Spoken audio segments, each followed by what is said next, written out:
কোনো বক্তব্য দেব। সবাই এখানে যারা আছেন কষ্ট করে আছেন, অনেকেই রোদ লাগছে দেখছি, ঘামছেন, কষ্ট পাচ্ছেন। আপনারা শুধু ঢাবিয়ান যশোর যারা আছে তাদের জন্য দোয়া করবেন। আর এটি ব্যাখ্যা করেছে যে আমরা যারা ঢাকা বিশ্ববিদ্যালয়ে পড়ার সৌভাগ্য হয়েছিল, আপনাদের অনেকেরই ট্যাক্স ভ্যাটের টাকায় আমরা পড়েছি। যেখানে আমি দেখলাম গত 2 দিন আগে প্রথম আলো অথবা যুগান্তর একটি রিপোর্ট হয়েছে যে ঢাকা বিশ্ববিদ্যালয়ে একটি ছাত্রকে পড়তে বছরে প্রায় 1 লক্ষ টাকার উপরে বেশি লাগে। সেখানে আমি যখন পড়েছি তখন 12 টাকা মাসিক বেতন ছিল, আর আমার সিনিয়র ভাইরা যখন পড়েছে আমার বিশ্বাস তখন আরও কম বেতন ছিল। তার মানে বছরে লাগে 1 লক্ষ টাকার উপরে, সেখানে আমরা অল্প টাকা দিয়ে 12 টাকা বেতন দিয়ে আমরা শিখেছি।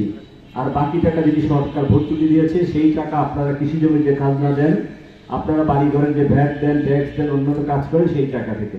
এই কারণে সমাজের প্রতি আমাদের দায়বদ্ধতা আছে।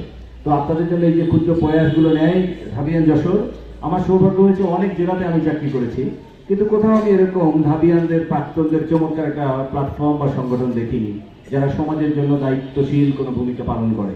তো যশোরের ঢাবিয়ানরা অনেক বেশি দায়িত্বশীল, তারা সমাজের প্রতি অনেক বেশি সেন্সিটিভ এবং সমাজের জন্য তারা তাদের সর্বোচ্চটুকু দিয়ে, বিশেষ করে আপনাদের সন্তান, আপনাদের কারো ভাই, কারো হয়তো বন্ধু, কারো হয়তো সন্তান, যিনি আমাদের সম্মানিত এই যশোর 3-এর মাননীয় এমপি এবং গণপ্রজাতন্ত্রী বাংলাদেশ সরকারের মাননীয় প্রতিমন্ত্রী অনিল ইসলাম অমিত, ওনার ঐকান্তিক প্রচেষ্টায় অনেক প্রোগ্রাম হচ্ছে।